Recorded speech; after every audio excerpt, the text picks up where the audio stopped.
to actually Matagorda Bay. Back then it was Garcitas Bay, and they started building Fort St. Louis down there, and excuse me, real dirty in there. They started building Fort St. Louis, and they realized they had overshot the Mississippi, so they went back to the Mississippi area. And on their way back, they had a couple skirmishes with the Karankawa Indians. That ain't been cleaned out for years. Anyway, then Spain came along, and they settled down in that area, and they found the French Foundation, and this was the early 1700s. But actually, the French that came over, it was LaSalle and his boys. And when Spain came along, they found Fort St. Louis, and they just built onto that. More than likely, it was out of wood. And they had a couple skirmishes too with the Karankawa natives. So it stayed dust.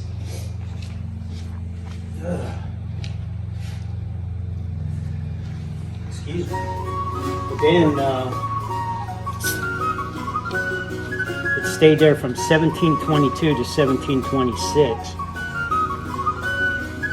Then they moved it over to Mission Valley, and then they moved over to Mission Valley between 1726 and 1749, and claimed all that land there, and that was made out of wood also. Finally, in 1749, they moved here. San Antonio River is just two wooded sections off the back wall, and so they had that river. They found a quarry back there, and it was a limestone quarry. When the mission moved, the Spanish fort, La Bahia, also moved with it, because it's like some forts served more than one mission, but that fort only served this mission. So then in 1749, it wound up here, lasted here until 1830. In 1830, what had happened is by that time, the native population was diminishing really fast. Diseases were coming in, native population diminishing, and then you had the France. Spain wanted more money for their king, so they levied a tax on the 40,000 head of cattle that this mission had.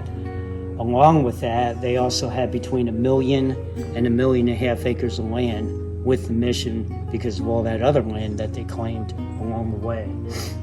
In 1831, everything downfall, the bell isn't original. There's a piece of the actual bell in our museum, but the rest of the bell was taken by the Spanish fort, and they either melted it down to become another cannon, or they used it to pay taxes to homeland Spain.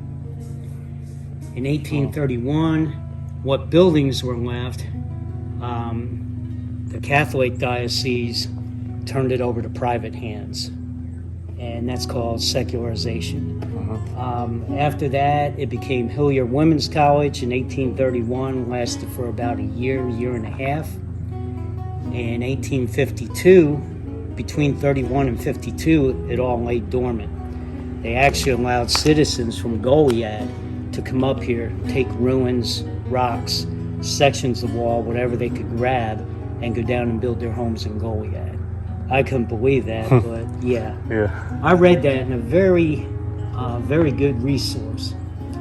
After that, in 1852, it became Presbyterian Church bought it, and they actually named it after the natives that stayed here throughout, and that was the Aranama Indians. So it was named the Aranama College. That lasted till 1861, which was the time of the Civil War. After that, again, it just lay dormant.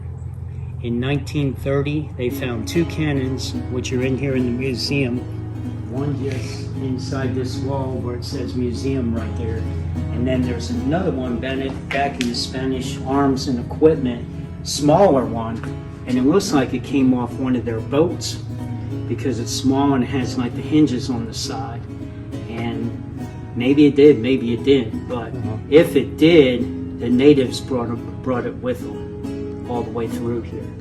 And then that was in 1930. They found them 2 cannons and a big copper distillery pot that's in the museum also. And that there had to come over from Mother Spain because there's no copper in the area to make something that big. After that, in the San Antonio River, 1931 it became a state park. 1935 the Civil Conservation Corps moved in under FDR, underneath the Department of Interior. All the camps were run by the Army. This one was a special camp because it had a V behind it, and that stood for veterans, because the architect at the time, he was a 25-year-old native Texan, Mr. Stripling, and he wanted veterans, railroad workers, so that, and the older men, so that they could get this put back together and put back together right. In 1935, they actually moved right in down the road here. It's an actual CCC camp. If you go out the gate and you turn left, go down the road, you'll see Welcome to Goliad, established 1749. Ironic, ain't it? Because all this got here in 1749. And then you'll see the county fairgrounds. It's all on the right-hand side. And then after that, it's a baseball field. Next to the baseball field is the actual CCC camp.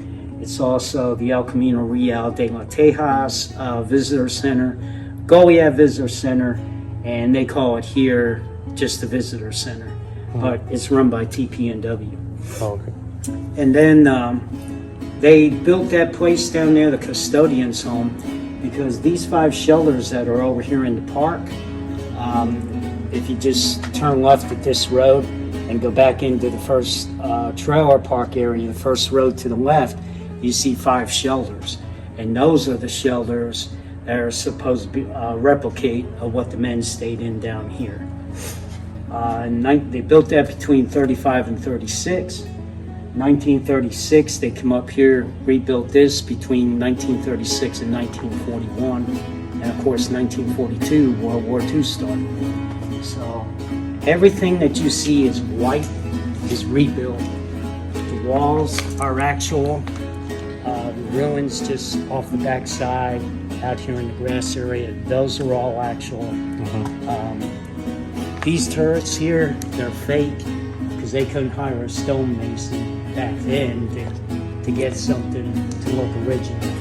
But anyway, well, what they are is water cisterns. All the water would drain off the roof down in the cistern.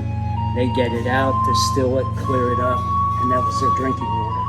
Okay. If they had a drought, they could use the San Antonio River, or they could actually get water from the fort up on the hill. The wall, the actual height of the wall is like 10 to 12 feet. Back here at the back gates. That would be the actual height of the wall all the way around. So you see how much was taken. Yeah.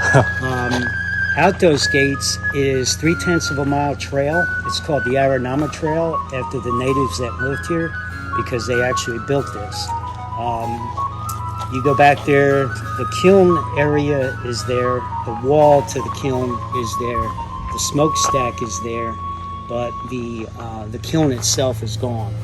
And then 2 times you go up and down about 25 railroad ties that they use for steps, and then back up 20 to 25 railroad ties and across a bridge. You do that twice, about 10-15 minutes it takes you.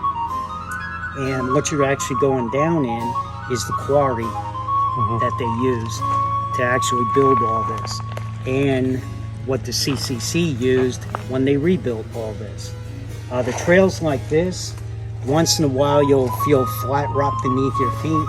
Well, they actually laid flat rock down on the path so they could get the ox and the ox cart up here to, do what they had to do.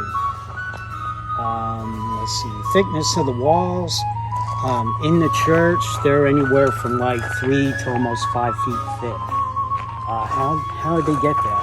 Well, I'll show you right here how they got the thickness. And this actually runs in some of the wall that goes around. So this is how they got their thickness. They got an inner wall, they have an outer wall, and then they fill in between. Like if they were cutting the stone or whatever, they would throw that in the middle to fill it up to get their thickness. This part back here, above that brown door, that's also in the museum. It is the last walls that are actually standing from the actual church itself. These ruins back here are where priests would have lived. No soldiers down here. If they would have been down here from the fort, they would have been here to train the natives on how to use their horses, how to use the Spanish arms and equipment. That would be the only reason they'd be down here. Outside that wall, where the gap is, if you go down there and you look down, because they don't want you on the rocks back there, it's an actual foundation that's left from the Spanish bastion that was back there. And that's just like a mini castle, probably about this size here, without that section. And they would have a cannon there, a Spanish soldier, and a native to protect that section. And then they also had one all the way up in the left-hand corner of the wall, but the wall's together there, and you can see that foundation from the outside of the wall. This part back here, even though it looks really old, that was also rebuilt, this long building in the back. And what that is the workshop, the school, and the mayordomo's office. That door's open there. You can go in that door, and there's a door on the other side down here in the corner to come down the trail back around this and go out, or to go down through the gates and take the Aranama Trail. Everything in there is a reproduction. They have a couple of loom machines, grindstone, a couple of spinning wheels, some pottery, some cotton, forge and bellows, an anvil, a grindstone. It was the workshop. They don't know. The mayordomo's office is locked up, but you can actually see that before you go out the door on the other side. What else? I'm trying to think of a lot of things that people ask me. How long have you been touring this place? Since the 1st of September. Oh, okay. This over here, that slab that you see like on that pedestal, is an actual sundial tablet. You have to look close at the lines that are in there. But I was giving a tour one day. One guy pulled out his cell phone. I was wondering what he was doing, but he had a compass on it. And they never did find the needle, so they have a stick sticking in there. Some kids probably did that, but anyway, he stood behind the hole and he aimed his compass that way, and he goes, "Man, that's true north." So it makes sense, because the sun comes up in the east, sets in the west, and if that's north, that's south, and the lines are on there going true north. So it's like, and the longest line, you can see that pretty good until it starts fading away near the other edge of the tablet.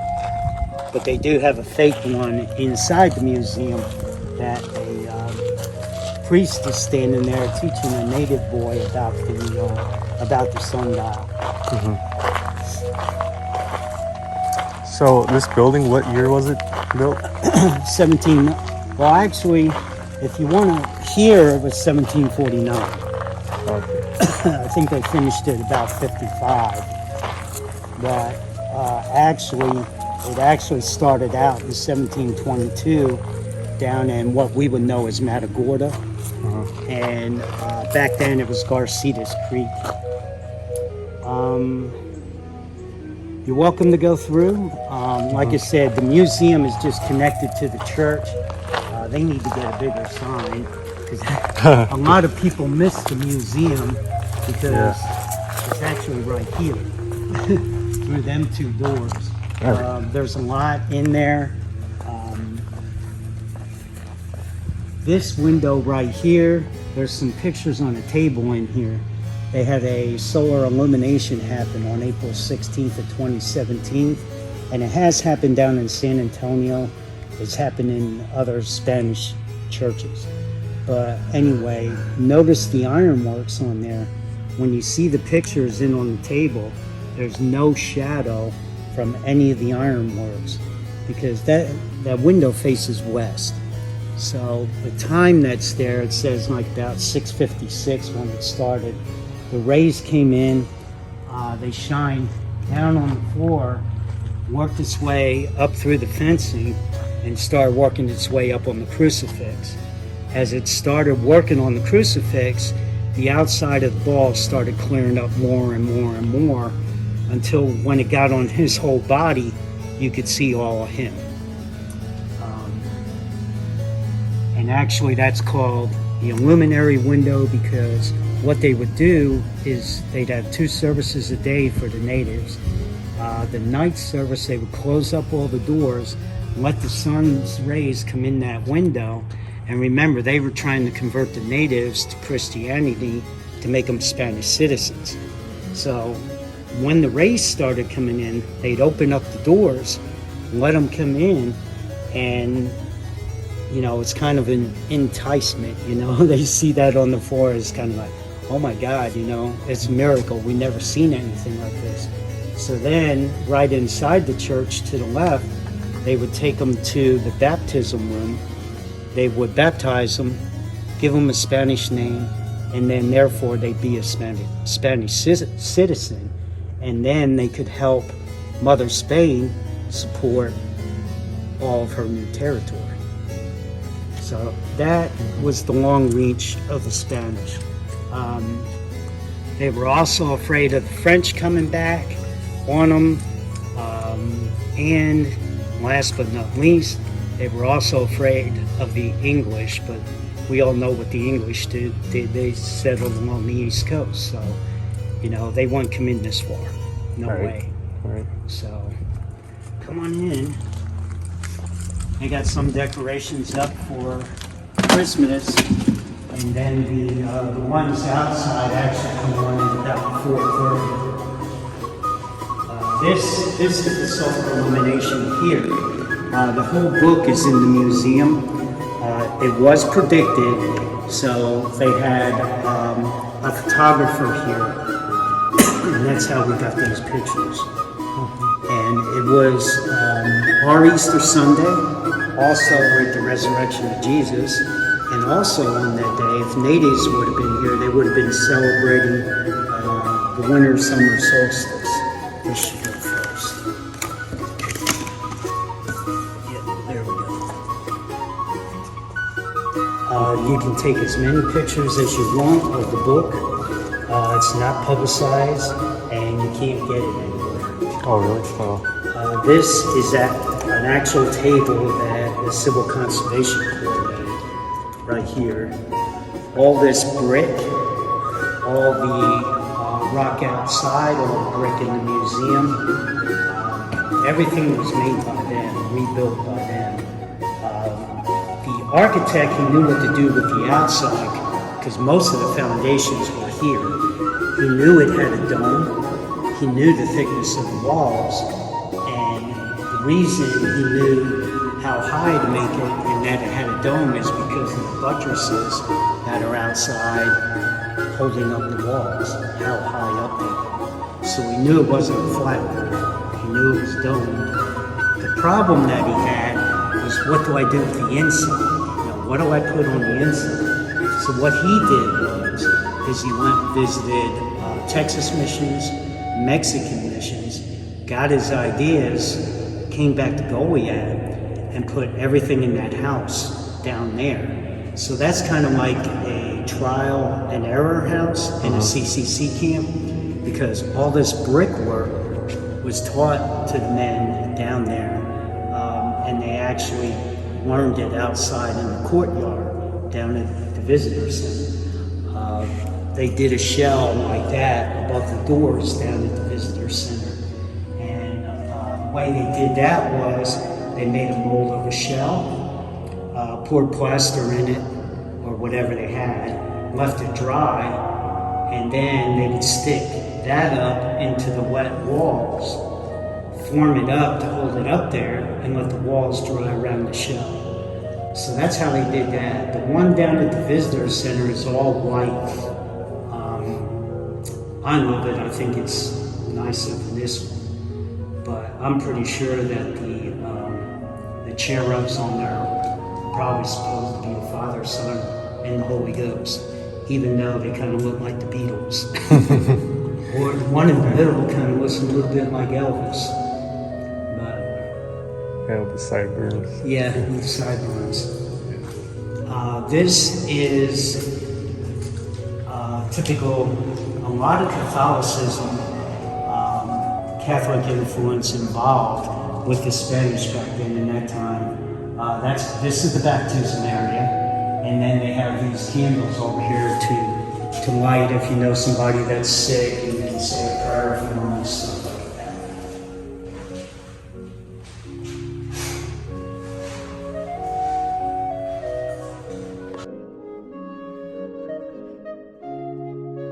Here is an actual section of the wall from Mission Rosario. Now that's located 4 to 5 miles west of here. If you would go down into town, turn left at the light at the Ford Place, follow it out for 4 to 5 miles, you would see that, but there's nothing there. It's all rubble. If you see this section here, you basically seen that whole thing out there. What had happened for that to fall was the Parancomans and the Spanish had a couple of skirmishes out there, and after that, it just fell. They found this section in 1974, and the section of the wall looks like that. And to me, it kind of looks like a corner piece, you know, of the angle of it. Maybe I'm wrong, but yeah. They found that, and they took this piece out here, they show it right here, to do some testing. And then they laid cheesecloth in there to kind of like hold everything back from crumbling in. What I look for when I see a big section like this is what I call a rainbow area, and it's usually in the middle of the rock, like these right here. And I call that a rainbow. Because what it does is it shows you all the colors that are in the rock, and this part right here tells you what the colors are. Oh, okay. Now this section right here, if you look straight across at the baptism room, those leaves, like the big leaf above the cherub face and the leaves off the side, it looks just like this. This section right here kind of looks like a maple leaf. Oh. So that was all done intentional? I don't know if it was. I don't know, man, if it was done intentionally or what, you know. But it's like, you know, okay. This staircase, and the reason why I bring this up, this is kind of a plain Jane. It actually goes up to the balcony. And then there's a ladder that goes up into the bell tower. And the reason I bring this up is because down at the visitor center, they have inside what they call a staggered staircase or a step-up staircase.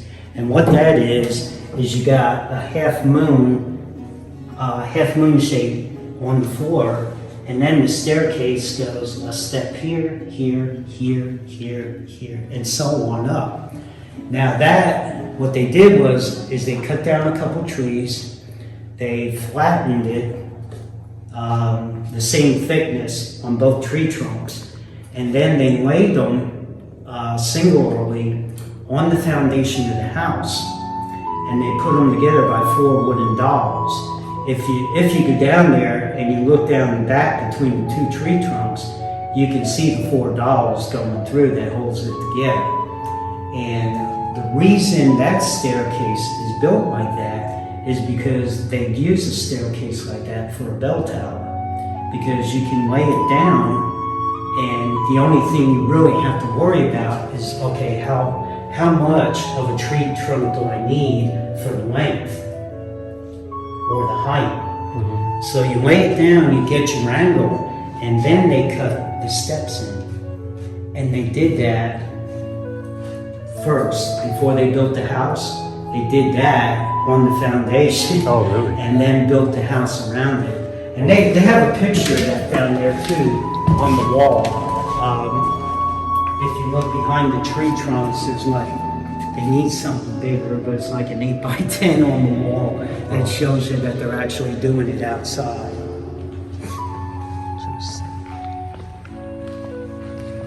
These typical to Spanish missions also were 3 doors. This door here would be the door that you would enter when you first enter your life.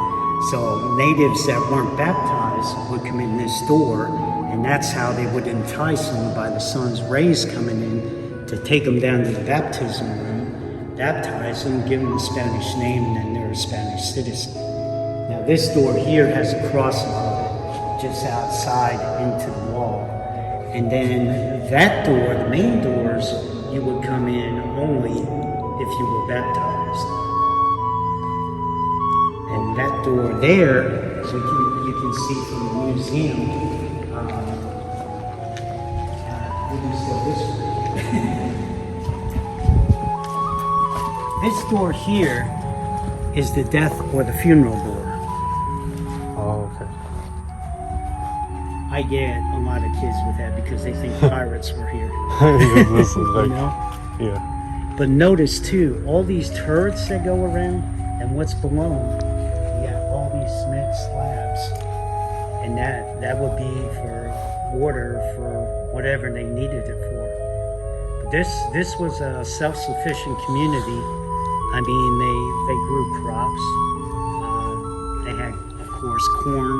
They had cotton. They had melons. They had fruit, beans. So these are the buttresses, and I mean, all the foundations.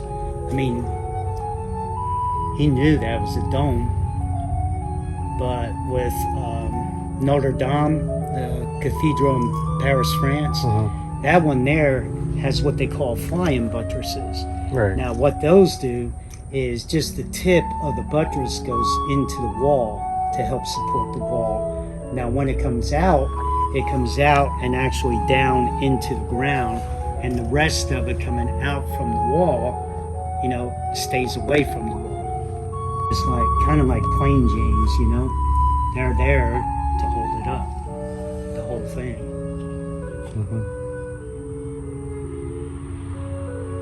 And then again, you look, and you got all your different windows. Same way on the front of the church. That's where most of the different windows are. But when you go in this door here to the museum, and you look down this side when you come back out, go through the workshop if you want. But here you can see it again. Doors might be the same, but they got different architecture above the windows.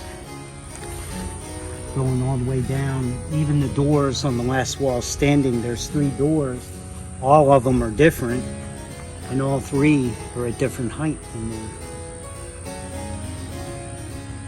And of course, they would have had some kind of statue there. Oh, what happened to it? Somebody either took it or crumbled or something, because all this was rebuilt except for that section there. And of course the wall and the back ruins.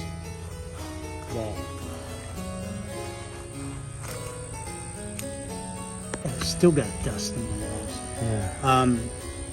I'll be out on the front porch cleaning out that little area. Whoa.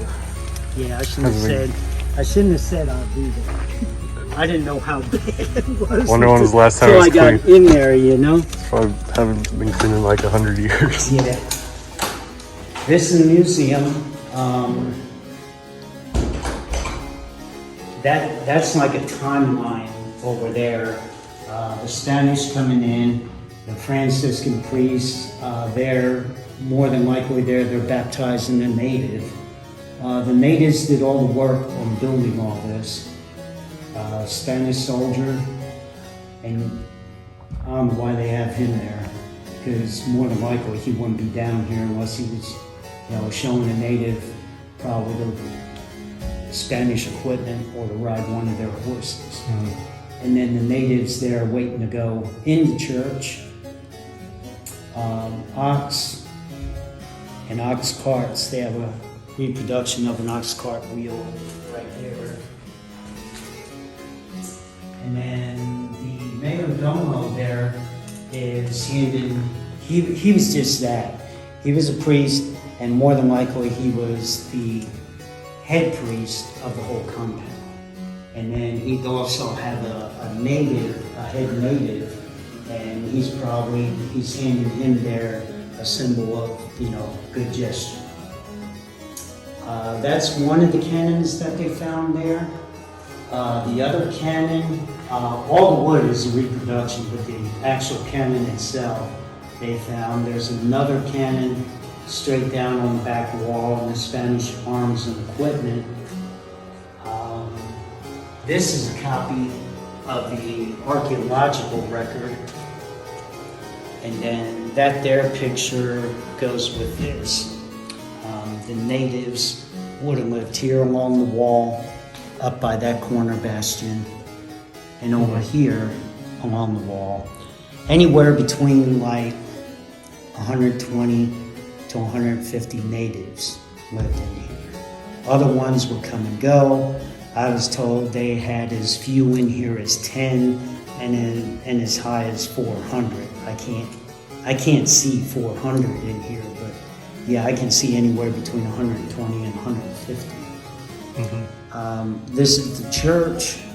This is the part that we're in now. The big part with the big ceiling is the granary where they would have kept their food. And over here is the porch area now, but that would have been all enclosed as like a junction between the church and the granary itself. This is the workshop, the school, and the mayor domo's office. It's back there. Priests would have lived here and there. And then there's sworn living quarters down there along with like some work areas. And then, they would have grown some crops inside, probably had some outside.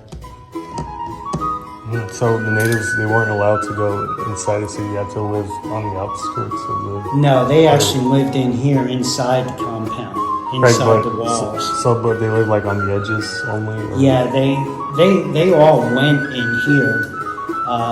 Because they did all the work. The soldiers weren't down here. If they were down here, they were teaching the natives. And then the Franciscan priests were here to try and convert the natives over to Christianity.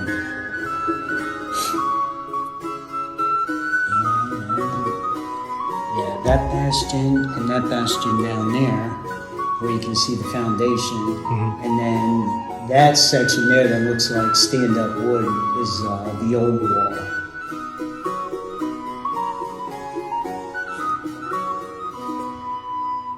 Very cool. That picture up there is called the Pageant of Texas. A lot of history on it. It was painted between, we can't find an actual date.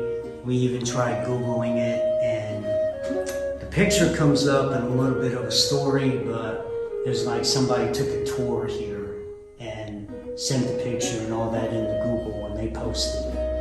But it was painted between 1935 and 1940, which would have been the correct time.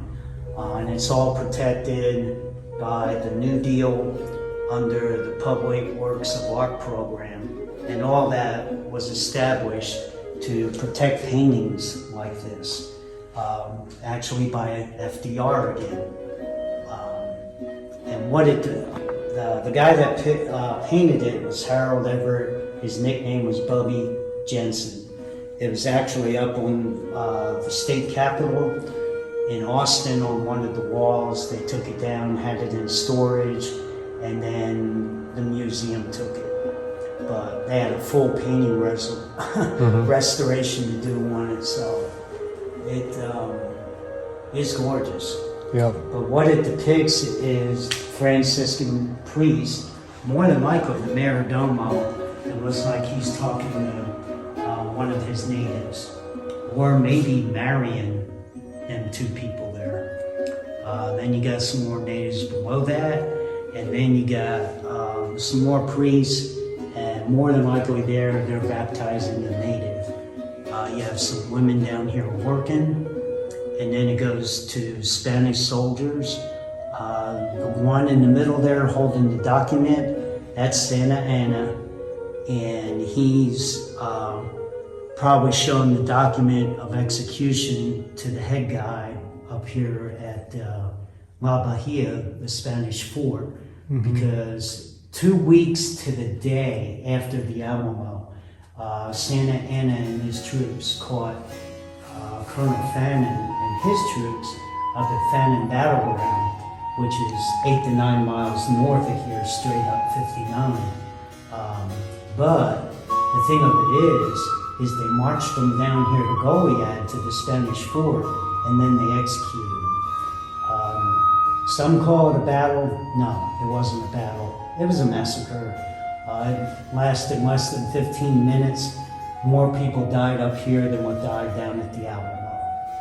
But another amazing thing was, that was only 2 weeks to the day after the Alamo.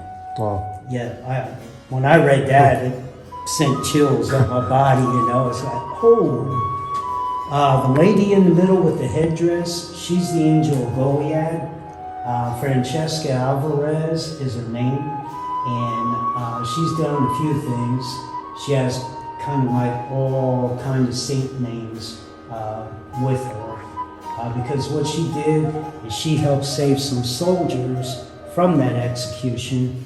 The one holding the red flag, I believe he's holding the red flag because that signifies the blood that was shed.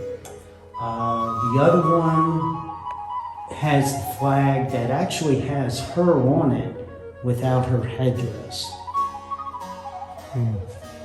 Then it goes into the Civil War time frame, slavery, and then the CCC coming in and restoring everything.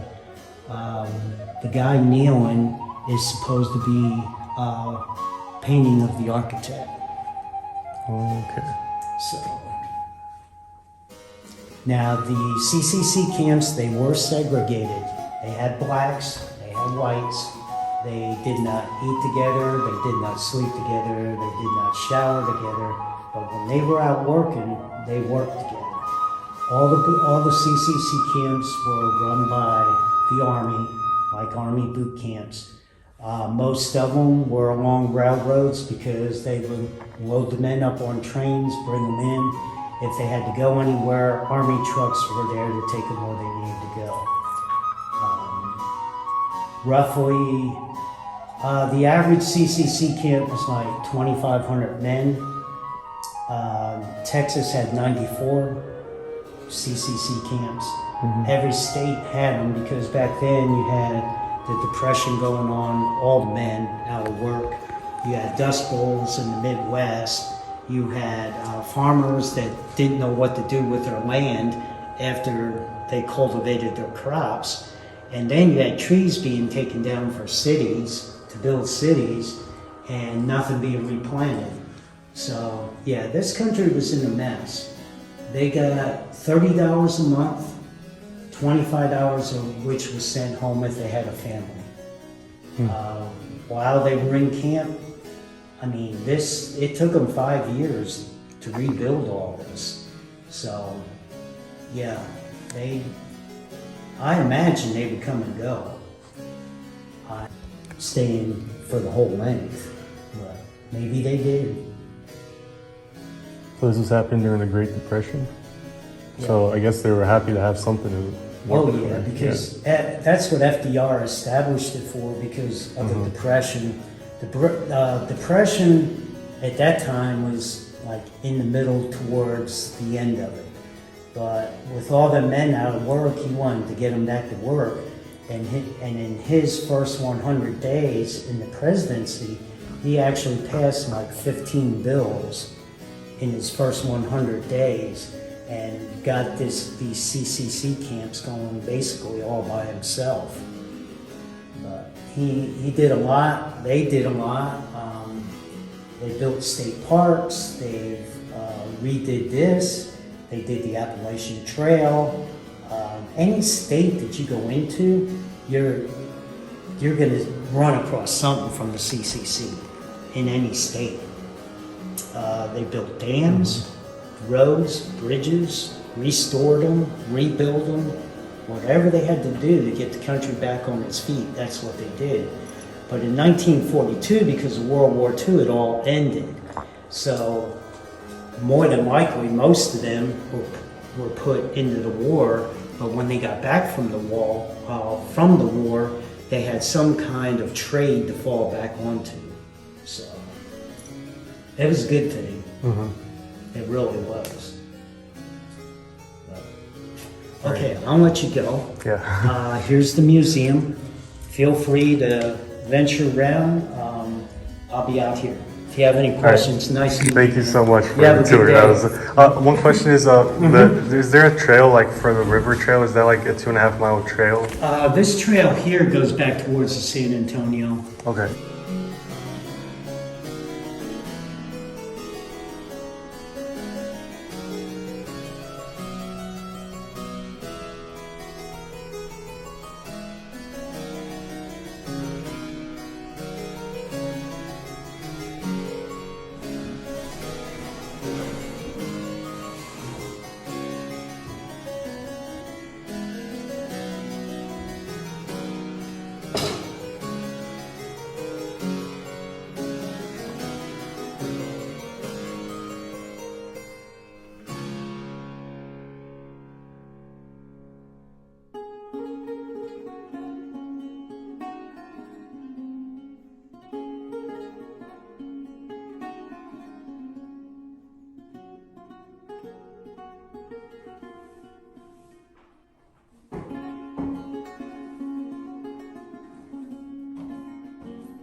Bye.